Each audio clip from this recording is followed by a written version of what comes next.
Yo, salut tout le monde, j'espère que vous allez bien, la patate, la forme.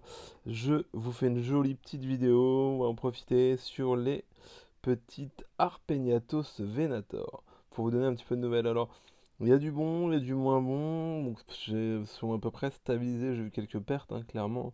Aujourd'hui, il me reste une dizaine d'ouvrières sur à peu près une quinzaine, presque 20, j'en avais 18. Donc, mais ça m'a l'air de se stabiliser, je vais vous expliquer tout ça.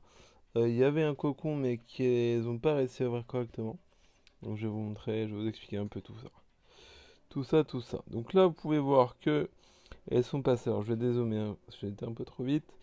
Dans une cuve donc de chez Hand Center, la petite cuve polonaise, qui marche très bien pour Rufipes. Donc me suis dit, tiens, je vais tenter pour les Arpegnatos parce que vous voyez qu'elles ont pondu des œufs. Et voilà, et elles ont chassé aussi les petites drosophiles. Donc vous voyez qu'il y a pas mal de pontes. Mais bon, ce qui m'embête surtout, c'est du fait que je les ai changés de setup.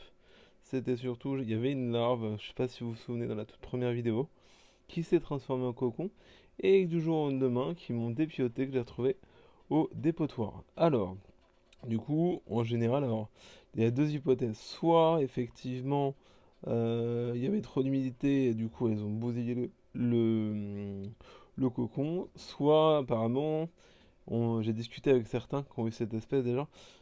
Cette espèce a du mal à ouvrir les cocons. Clairement, elle n'est pas douée, donc il y a beaucoup d'échecs, même dans la nature. Mais bon, ça l'empêche pas après de fonder. Voilà. Donc pour le moment, je n'ai pas trouvé d'acarien. Ah, vous voyez, une ouvrière qui vient avec une roseau. À mon avis, qu'elle vient d'attraper. Voilà, donc je vais pas trop les embêter, mais voilà, pour vous montrer un peu. Donc ça fait 2 3 jours hein, qu'elles sont dans ce setup-là. Ça change, hein, et déjà la visibilité est meilleure pour le moment. Jusqu'à quand, je sais pas, ça va dépendre de comment elles vont me pourrir le setup. Et vous voyez, là, elles ont chopé des mouches et j'ai l'impression, voilà, que la gine, elle est là en fait. Je sais pas si vous voyez ce que je veux dire. Voilà, on voit les cicatrices, là. Voilà. Donc voilà un petit peu pour cette espèce, je voulais vous montrer. Donc j'ai fait très simple, comparé à l'autre cuve où il y avait beaucoup de déco, beaucoup de plantes.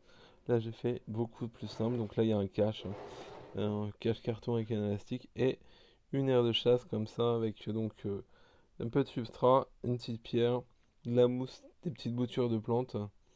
Et puis voilà, ils font leur vie. Vous voyez que ça chasse, puisque j'ai vu qu'elles ont ramené du, des drosophiles dans le nid.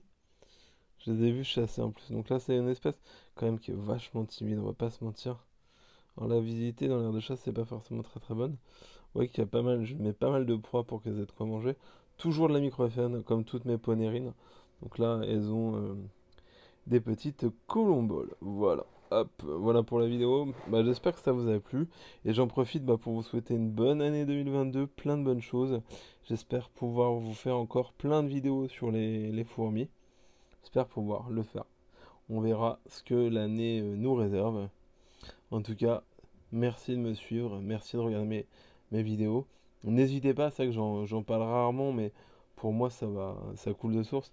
Si vous appréciez un peu ce que je fais, ou même du moins pour me soutenir, n'hésitez pas à mettre au moins un petit pouce, ou même un commentaire. Moi j'aime bien échanger avec vous en commentaire dans les vidéos, mais au moins un petit pouce pour dire ah, au moins je l'ai vu.